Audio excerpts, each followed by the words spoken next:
Hey everybody, you're watching Hyper Tiger XT. My name is Tiger, and in case you're wondering, the XT stands for, well, I don't care. Today I am talking about Valentine's Day, and yes, I know I am playing a video game in the background, but I figured that I might actually talk about something a little bit serious for once. It's been ages, I'm aware, but you know, some of my friends have been having some problems with some stuff that is a little bit feelsy lately, and I kind of wanted to address that for them. Look, Valentine's Day is all well and good for some people, you know, and those are the kinds of people who are, yes, probably actually really into and get off on heteronormative romantic crap, either metaphorically or perhaps literally, and I am not here to judge those people, but those are not the people that this video is addressed to. And I mean, yeah, it would be absolutely fantastic and lovely if they did get something out of this video, but if you are not one of those people, look, don't get too down on yourself, okay? And don't let your family or your friends or society or whoever it is that's pressuring you into being a certain way when it comes to love or lust or romance or any of that kind of thing, don't let them get you down. There is no one right way to do any kind of relationship. It is all entirely on you and the other people with whom you're engaging, if indeed they exist. In fact, if you don't want to be normal or heteronormative or whatever you want to call it, and you want to be subversive or something, that is absolutely brilliant. If you want to go around and give your love freely and equally to everybody that you meet, and you just want to be so super open and expressive, then that's fantastic. That's actually super radical in our society. Having said that, it is really super important that you know that if you don't want affection in your life, or if you can't find affection, you are not broken, and that is completely okay to be like that. If you don't want a sexual relationship,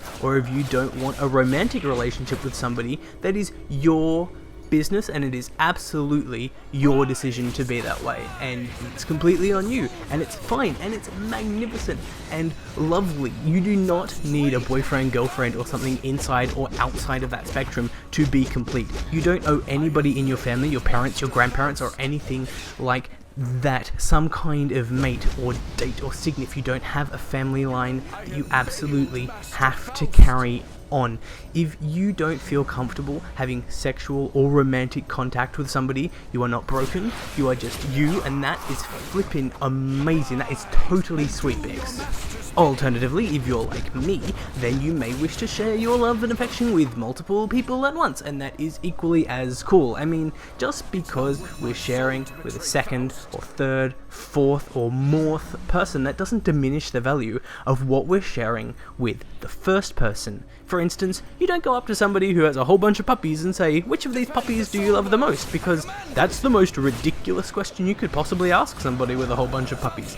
Obviously, they love all of those puppies evenly. They may love one of those puppies in a different way to the rest of the puppies, or they may love them for a different reason than they love the rest of the puppies, but not one of those little whoppers has a bigger piece of that person's heart than any of the other ones, and that is the way that for me and for most other poly or some other poly people too, relationships can work.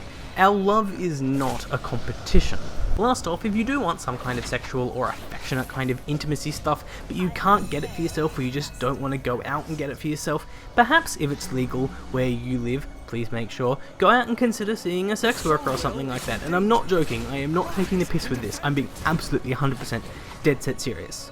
Look, if you are hungry and you don't want to cook for yourself, you go out and you see a chef, yeah? You pay somebody to cook for you and feed you and all of that kind of stuff. And going to see a sex worker is no different. You are going and you are hiring somebody who has a very specific skill set to fulfill a need that you either can't or don't want to fill on your own or by yourself. And sex workers have a particular skill set which is making you feel good in your heart bits or your sexy parts. And let's face it, they're really good at what they do. So if you want it, then go out and get it. There's absolutely no shame, and there should be no stigma attached to doing this thing. It is completely natural to want to do it if you want to do it. So, one, don't be a dick to sex workers, and two, if you want it, go get it. Ultimately though, I guess the point of this video is me saying that if you don't want to do something, if you don't want to be in a relationship that's sexual, or if you don't want to be in a romantic relationship or anything like that, then don't. Your relationships are completely your business. It's private, it's personal, you can be as public with it as you want, but nobody else, except for the people who are also involved in it, have a say.